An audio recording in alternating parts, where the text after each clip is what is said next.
Hello दोस्तों। तो लीजिए मैं फिर से हाजिर हूँ आपके सामने ये सेल ऑर्गेनेल्स की दूसरी वीडियो पे। पहले हमने बात करी है न्यूक्लियस पर, अब हम दूसरी इस वीडियो में बात करेंगे गोल्जी बॉडीज़ पर।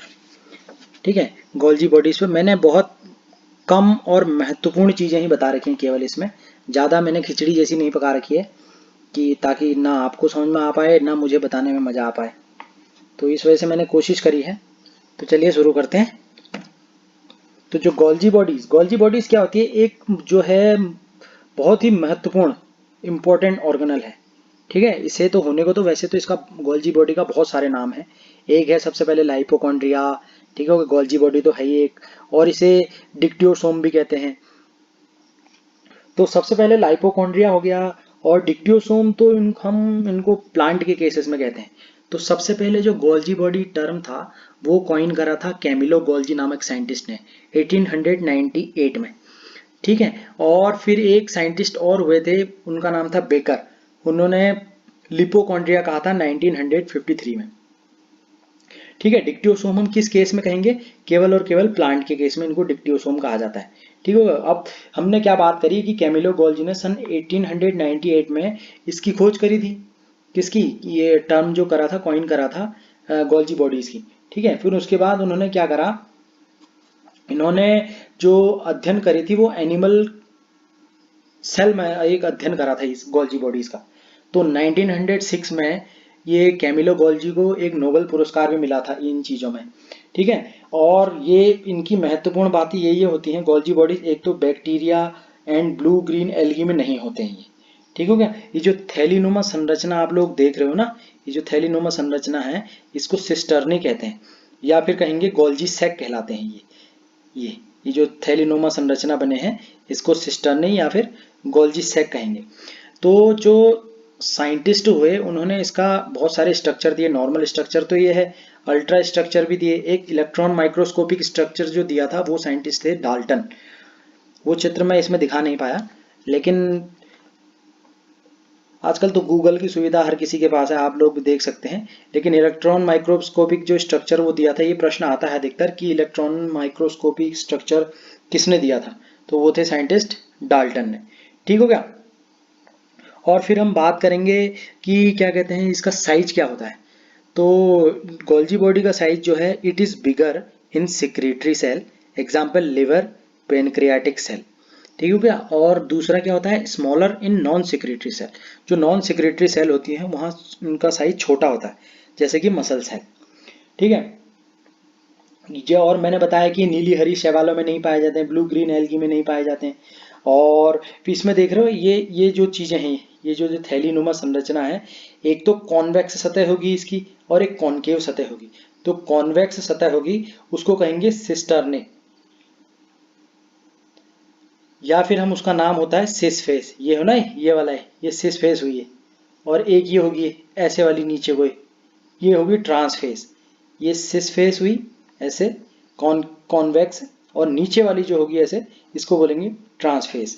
ठीक है, तो जो तुम्हारी सिस फेस है ये क्या होता है, हमेशा ही जो अपना न्यूक्लियस और इंडोप्लाज्मिक रेटिकुलम होती है उसकी ओर होता है इसका मुंह। जो सिस फेस होगा इसका सदैव जो इसका जो मुंह होगा वो सदैव कहाँ को होगा, एक तो एंडोप्लाज्मिक रेटिकुलम की तरफ और न्यूक्लियस की तरफ। ठीक है, और दूसरा जो अपना ट्रांसफेस है ये वाला नीचे वाला, इसका मुंह होगा सदैव प्लाज्मा मेम्ब्रेन की ओर। ठीक है, तो सिस का फेस मैंने कहाँ को बताया, ये सदैव कहाँ को, केंद्रक और इंडोप्लाज्मिक रेटिकुलम की ओर होता है। और जो ट्रांस का फेस होगा वो कहाँ को होगा, सदैव प्लाज्मा मेम्ब्रेन की ओर होगा। अब ये बात हो गई, ये नॉर्मल छोटी सी बात है कि इन चीज़ों में इस चीज़ का अध्ययन करा था।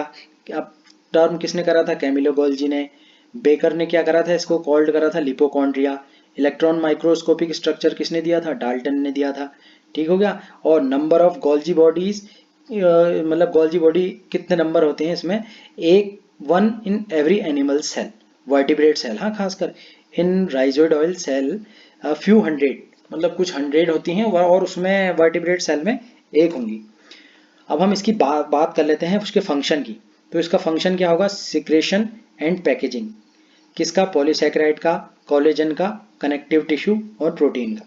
अब सिक्रेशन की बात करें तो जो डिक्टियोसोम है उसमें क्या होता है, ये जो पॉलीसैकेराइड का सिक्रेशन होगा इसमें दो पॉलीसैकेराइड मेनली यूज निकलते हैं। एक है सल्फो और साइलोम्यूसिन, सल्फो और साइलोम्यूसिन, दूसरा है म्यूकोपॉलीसैकेराइड, म्यूकोपॉलीसैकेराइड और एक सल्फोसाइलोम्यूसिन। ये दोनों अलग अलग ये चीजें इनका सिक्रेशन होगा। कोलेजन कनेक्टिव टिश्यू का पैकेजिंग और प्रोटीन की पैकेजिंग होगी। ये तो नॉर्मल फंक्शन हो गए, ठीक हो गया। और it is also help in secretion of hormone, खासकर थायरॉक्सिन हार्मोन में गोल्जी बॉडी बहुत हेल्प करता है, ठीक है। It is also help in formation of intracellular organelles, example peroxisomes, lysosomes, ठीक है। और तीसरा क्या है, एब्जॉर्प्शन ऑफ कंपाउंड, कंपाउंड के एब्जॉर्प्शन में भी मदद करता है। Help in enzyme formation production of hormones, ठीक है। स्टोरेज ऑफ प्रोटीन, ये तो मुख्य मुख्य हो गए। बाकी इसका नॉर्मल एक चीज और होती है, ये सेल प्लेट फॉर्मेशन में भी मदद करता है। एक सेल प्लेट फॉर्मेशन में मदद करेगा, दूसरा करेगा सेल वॉल के फॉर्मेशन में भी मदद करेगा। जो गोल्जी बॉडी होती है ये ऐसे पदार्थों का निर्माण करता है जो कि सेल वॉल के निर्माण में बहुत मदद करते हैं। और ये जो पदार्थ की मैं बात कर रहा हूँ जिसकी मदद से बनाता है वो उसको बोलते हैं हेमिसेल्यूलोज। हेमिसेल्यूलोज की मदद से ये सेल वॉल का निर्माण करते हैं, ठीक है। अगर हम इसके एक छोटा सा ओवरव्यू ले लेते हैं तो सबसे पहले गोल्जी बॉडी क्या होती है। गोल्जी बॉडी सबसे महत्वपूर्ण एक ऑर्गेनल है सेल का, और इसका जो टर्म जिस कॉइन करा था वो थे कैमिलो गोल्जी ने, कब 1898 में। और जो दूसरे साइंटिस्ट हुए वो थे बेकर, उन्होंने 1953 में इसको क्या कहा, उन्होंने कहा लिपोकॉन्ड्रिया, ठीक हो गया। ये तो नॉर्मल बात हो गई। और प्लांट के केस में हम इसको क्या बोलते हैं, डिक्टियोसोम, प्लांट के केस में इसको बोलते हैं डिक्टियोसोम। तो जो हमारे एक साइंटिस्ट और हुए उन्होंने इलेक्ट्रॉन माइक्रोस्कोपिक स्ट्रक्चर दिया था जो थे डाल्टन। ये तो नॉर्मल स्ट्रक्चर हो गया गोल्जी बॉडी का, ये जो थैलीनोमा संरचनाएं हैं, ये थैलीनोमा संरचनाएं, ठीक हो गया। ये जो कॉन्वेक्स सतह है ये वाली है ना सिस फेस, इसको सिस फेस कहेंगे। एक कॉन्वेक्स की तरह होगी, इसको सिस्टर्नी कहेंगे, ठीक है। और दूसरा ये जो कॉनकेव है ये वाला नीचे वाला, इसको कहेंगे ट्रांसफेस, इसको ट्रांसफेस कहेंगे, ठीक है। और फिर हमने क्या बात करी थी, जो सिस फेस होगा वहां क्या होगा, न्यूक्लियस और एंडोप्लाज्मिक की ओर होता है जो सिस फेस होगा। ये जो सिस फेस है इसका मुंह सदैव कहाँ को होगा, केंद्रक अर्थात न्यूक्लियस और एंडोप्लाज्मिक रेटिकुलम की तरफ होगा। और ये जो नीचे वाला ट्रांसफेस है, ये वाला नीचे वाला ट्रांसफेस है, इसका मुंह सदैव कहाँ को होगा, ये होगा प्लाज्मा मेम्ब्रेन की ओर होता है। ये बातें आई होप आपको समझ में आ गई होंगी। और अगर हम इसकी साइज की बात करें तो it is bigger in secretory cell, और एग्जाम्पल लिवर, पेनक्रियाटिक सेल, और smaller in non secretory cell, example muscle cell, ठीक हो गया। अब number of Golgi body, 1 in every animal cell, vertebrate cell खासकर, और in rhizoidal cell few hundred, ठीक है। और फिर हमने बात करी थी इसके फंक्शन की, तो फंक्शन क्या क्या बताए थे, इसका मुख्य कार्य क्या है कहा, सिक्रेशन एंड पैकेजिंग।